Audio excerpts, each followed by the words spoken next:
Modestie. Vous accompagnez depuis 35 ans vos entreprises clientes dans la gestion de leur équipe et dirigez aujourd'hui le cabinet RH Partners à Toulouse avec une équipe de 15 personnes. Dans cette période de déconfinement, que se passe-t-il dans ce que nous pourrions appeler le jour d'après et que se passe-t-il pour le chef d'entreprise, ses managers et leur équipe? Avant de parler du jour d'après, il faudrait parler du jour d'avant. Alors le jour d'avant, on est face à une pandémie qui fait tout basculer. Nous vivons, nous et nos salariés, une rupture brutale, sans concession, perte d'équilibre. Nos repères traditionnels sont brisés. On découvre dans le basculement l'incertitude, la peur de la maladie et de ses conséquences.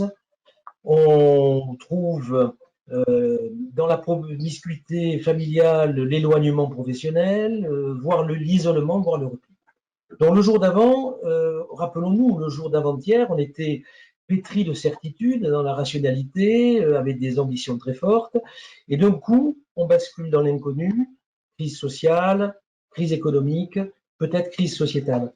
Donc le jour d'avant, c'est aussi des inégalités dans les traitements, dans les vécus, dans les ressentis, des inégalités dans le contexte familial, des inégalités économiques, peut-être logistiques, professionnelles, et donc certains qui vont réagir avec une certaine agilité, adaptabilité, et d'autres avec une vraie fragilité.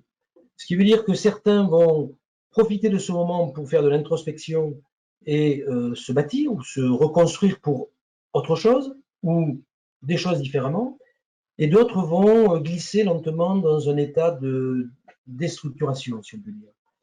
Donc, le jour d'avant, c'est ça. Alors, le jour d'après, c'est quoi? Ben, le jour d'après, est-ce que c'est comme hier ou est-ce que c'est comme avant-hier? Est-ce qu'on rentre tranquillement et passablement de 2 mois de congé sabbatique? Non.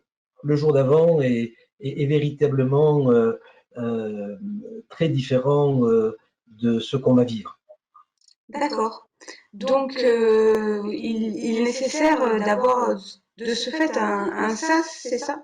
Un sas de décompression? Oui, on peut dire un sas de décompression. Bon, en fait, c'est organisé entre deux états de pression très différentes, des paliers de décompression, comme on l'a dans la plongée. Pourquoi ce sas est-il nécessaire et quel est le principe d'un sas de décompression? Le principe d'un sas de décompression, faisons le parallèle avec la plongée.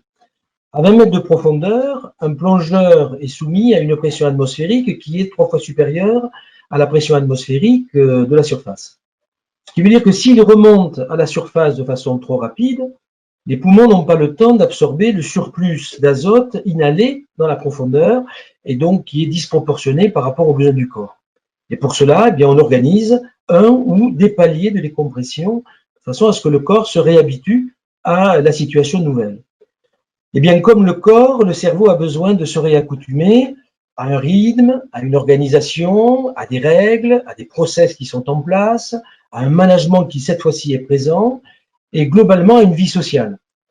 Ce qui veut dire que passer d'un périmètre familial plus ou moins perturbé, où il y avait quand même une forme de liberté d'horaire, liberté de pause, liberté de relation, replonger le salarié dans un environnement verticalisé, pyramidal, structuré, avec un management de proximité, eh bien, c'est le soumettre à une immersion très différente et à laquelle il peut y avoir des appréhensions. Et si aujourd'hui, à l'heure où je vous parle, il y a beaucoup de salariés qui ne retrouvent pas physiquement le lieu de travail, c'est d'une part pour la sécurité, mais aussi parce qu'il y a cette forme d'appréhension.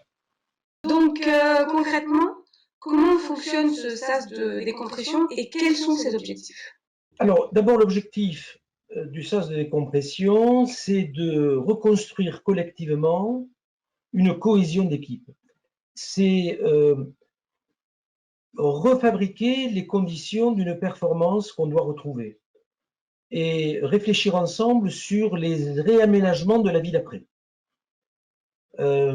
C'est aussi par la parole, par l'échange constructif, dissiper la peur et l'appréhension du lendemain, que ce soit la peur sanitaire ou que ce soit la peur économique, même si elle existe.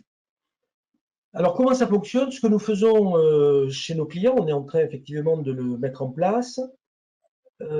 Nous réunissons l'ensemble d'une équipe avec le manager et on les met en situation d'expression. Et notamment, la première étape, c'est d'organiser une expression libre autour d'un questionnement très ouvert.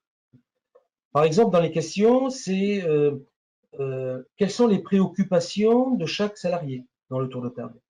Quelles sont leurs peurs? Quelles sont leurs appréhensions? C'est aussi exprimer le vécu, ce qui a été bien vécu dans le confinement, ce qui l'a été beaucoup moins. Et puis surtout, et c'est la deuxième partie de cette expression dans ce sas, c'est que peut-on tirer à la lumière de ce qu'on a vécu comme enseignement pour demain, aujourd'hui, bien construire finalement un lendemain qui est légèrement différent de hier, en termes d'organisation du travail, en termes d'aménagement d'espace, en termes de délégation, en termes de télétravail, etc. etc.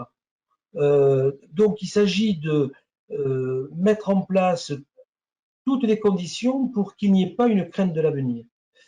Et j'ajouterai qu'il est important de poser les bonnes questions, et même les questions qui fâchent, même les questions qu'on n'ose pas poser. C'est pour ça en général qu'un intervenant extérieur peut être un régulateur dans les questions, le questionnement et dans la gestion des réponses, sachant que le manager n'a pas à répondre à tout, et que le manager peut aussi accepter d'être vulnérable, d'avoir vécu cette situation très difficilement, d'avoir lui-même ses propres appréhensions et ses propres craintes, et ainsi donc mettre tout le monde à niveau devant cet inconnu que nous défrichons au fur et à mesure.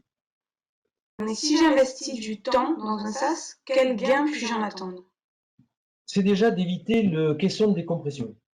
Alors, les questions de décompression, c'est brutal, ça sert en général à traiter les victimes, c'est donc d'éviter les dégâts. Et à la place, c'est, comme je le disais à l'instant, recréer du collectif, c'est recréer de la confiance, de la cohésion, de l'envie d'être de nouveau ensemble. De ce fait, quelles sont les conditions de réussite d'un sas de décompression? Alors, bon, la première condition, c'est le faire assez vite, ne pas trop attendre. C'est faire en sorte que tout le monde est concerné, tout le monde soit concerné, y compris le manager, comme je le disais tout à l'heure, qui va être à part entière dans l'équipe hein, pour s'exprimer. Et c'est aussi avoir dans le questionnement une préoccupation fondamentale, c'est celle des collaborateurs. Toutes les questions doivent être centrées sur ce dont ont besoin les collaborateurs. Et puis, plus généralement, c'est être humble. C'est devant l'inconnu. C'est essayer, c'est réessayer, c'est inventer. C'est considérer que devant ce qui nous arrive aujourd'hui, on apprend tous ensemble au fur et à mesure de cette crise et que donc on est sur un pied de parité, d'égalité. Vous avez peut-être un dernier mot à nous dire? Alors, le dernier mot que j'ai à dire, c'est prenons soin de nos équipes et que non, aujourd'hui n'est pas comme hier.